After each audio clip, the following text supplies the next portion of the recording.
11 years of NBA experience and a championship under your belt. If you were Ja's teammate, what advice would you have for him?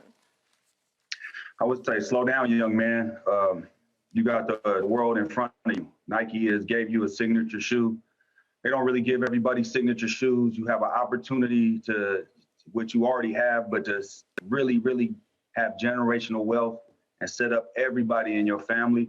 I know sometimes it gets, I would tell him that everybody sometimes can't come with you, right? And it has nothing to do with the fact that you dissing them or you don't want to be a part of them, but if they can't grow with you and understand and don't put you in harm's way, then those are people that you need to kind of let go. That doesn't mean that you can't ever talk to them or things like that, but when you start moving the way you're moving and start building the brand the way he's building his brand, you have to do it in a certain way. We've seen what Nike will drop you, right? We've seen them drop Kyrie, and I'm not comparing this to the Kyrie situation. I'm just saying that regardless, if you are doing something that's going to bring negative light to that business, then they will definitely get rid of you and cut ties with you. So you got to be very careful when you are building your brand and working with high-end companies and having the opportunity to do special things, because again, there's other players and they'll look at it like, well, okay, this is not worth the risk.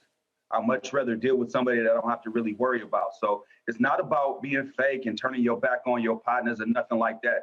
Because if they're your real, true partners, then they understand that you're growing and they're with you anyway. So they should be building, you building with them. For example, the same way like LeBron James did. He put himself with great friends that wanted to build a business together, and they grew in that light. And so that's what I would tell him. I would tell him that. And on top of that, I have a story that, for example, you don't want to get perceived. The perception is everything. And if you start getting this jacket, it's hard to shake. And when I was a rookie, went to Miami, money in my pocket for the first time, girls liking me and all that stuff. So I was out all the time. I was kicking it. And Pat called me in his office, and I never forget it. And he sat me down and he was like, hey, listen, you do not want to get the reputation of being a runner. And I didn't know what he was talking about. He was like, yeah, always out in the streets, running the streets all night, chasing girls and doing all the things. He's like, I know everything that goes on, and I know that you're out all the time. You don't want to get that jacket on you, because once you get that, it'll be hard to shake. Now, he could have let me just fall on my face, and I love him to death because he didn't allow me to do that as a youngster. He called me in. I changed my ways. He really taught me how to be a true professional. So it takes people like that, So if he's listening, I hope he heard that message, and I hope he has people around him that's helping him out as well. See, it's for me, I wouldn't offer him any advice, because they're part of the problem, because they want to protect that they're hard. They want to go along with their gangster. They consider themselves, whoop that trick, whoop that trick. They like that. So I'm not going to tell him anything, because here's the thing, Skip. He's been in the league 3 or 4 years now. Either one or two things have happened. Either he's not getting good advice, or he's not listening to the good advice that he's been receiving. So ain't nothing I can tell him now, because he's hell-bent on doing it his way. So I just got to let him bump his head and just see it hurt for himself, because I've tried. Like Eddie said, everybody's not meant to go. Like, they're 17-year locals. They only come 17 years. Sometimes you have friends. They only last 5 years. Sometimes they only last 10 years. I agree. Sometimes don't be afraid to let friends go that been in your life for 20 years. Let them go. Tyler Perry says, hey, sometimes they're like boosters on a rocket ship. Skip, they'll take you up to so high, and then the rockets fall off. That's as high as they can take you. That's the elevation. That's a good analogy. I agree. That's it. Yep. Ja. They can't take you any higher. Let them go. He gave you a great example. LeBron, Rich Paul, Randy Mills, Maverick Carter. It is a great example. You see what they did, Skip? Yep. Ain't none of them packing. Ain't none of them pouring no triple beams at nobody. Ain't none of them hard. They say, we going to grow a business. We going to grow an empire. And look what they were doing. You got Clutch Sports, you got Spring Hill, you got Randy running the day-to-day, the chief of staff operation. Yep. Look what they've done. I mean, Maverick Carter is a dynamo on Madison Avenue as well as in Hollywood. How blessed is LeBron to have those friends? Thank you. Because you can trust those friends, right? I got that thing on me. I got that stick. I got that tool. I'm packing. What is that to say?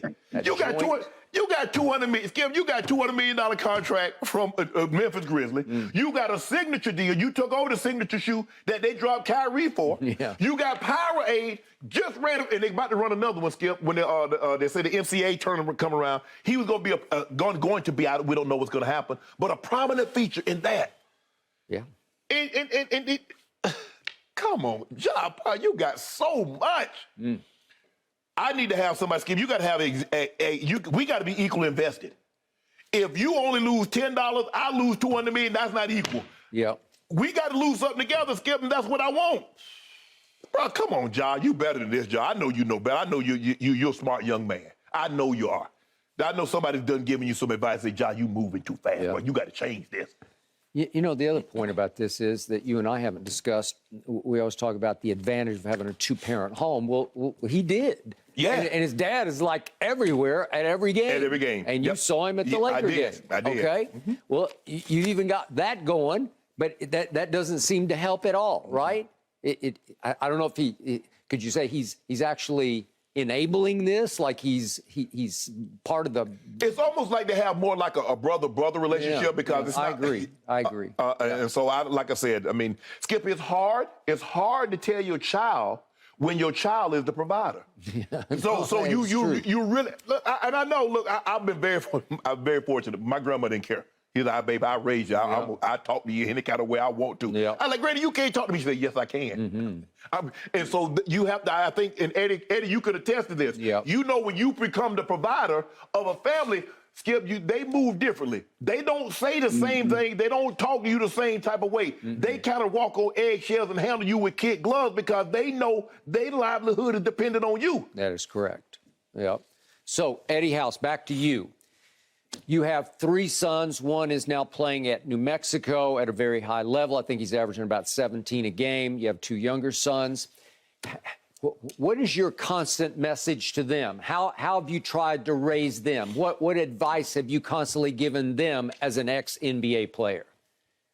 Well, always in my conversations with them is do the right thing. I love you and do the right thing because you know what the right thing is and you know what the wrong thing is. When you start to do something that ain't right, we all know that you're going the wrong way. So I just always try to tell them do the right thing. I know who their friends are, right? So I talk to their friends and things like that. So I have a relationship with the people that they kick it with, right? And so that's the main thing to me is like I need to know who they rolling with, how are they rolling? And one of my sons told me it was a kid that they used to hang out with. It was like, oh, yeah, he got caught with a gun. I said, hey, stay away from his ass. You know what I mean? Do not be nowhere near him. He got no reason to be carrying. He lives in Scottsdale. Now, this is the thing, like, when you want to be a gangster, you can't play that. That's for real. You can't just act that out and be like, okay, I'm going to be a thug today, and then tomorrow I'm going to be a schoolboy, then I'm going to go be a hooper. And it just don't work like that. And as much as, we love the hip-hop culture and things like that, I think that what happens is the music and the way you get perceived a certain way, and a certain way is perceived to be cool when I think being a nerd is cool. You know what I mean? People talk about being a nerd. I think that's being cool. But the thing is that if you are playing professional basketball, they've done all their due diligence. There is not one gangster thug in the league. We are all basketball players. We all come from good places. Some have more struggle than others, but for the most part, we are all hoopers. And that's the reason why we are in the NBA. Otherwise, you wouldn't be in the league. They do their due diligence. They do background checks, family background checks. They do so much more digging than they did back in the day that there's not going to be nobody out there with no long, extensive criminal record that's thugging, carrying guns, carrying blades, whatever they got to have on them. None of that's out there. So the message to Ja is just slow down, watch your circle, and talk to them and tell them like y'all are hurting my brand. And if they can't get along with that part, then they gotta get gone. But Eddie, isn't that why we did what we did? Was to try to remove ourselves and get our family out of those type situations so we wouldn't have to be in that situation where you wouldn't have to do some of the things. And obviously everybody didn't do criminal activities, but you wanted to put your family in a better situation.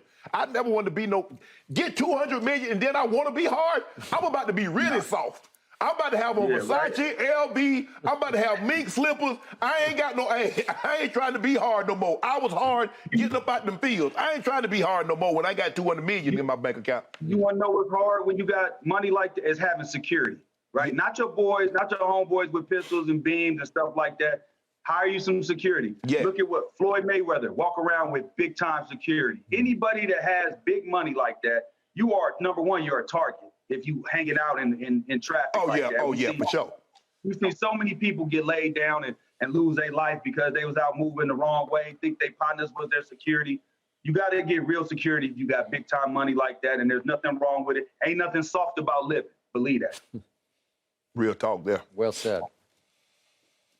Absolutely. Wise words, Eddie. Thank you so much for your time. I know you're a busy man. Best of luck to your Boston Celtics. Just one back in the loss column behind the Milwaukee Let's go, Bucks. Steve. All right. Thanks for watching, Undisputed fans. Subscribe here to get the very latest from Skip and Shannon. Plus, go watch a few segments from our other shows on FS1.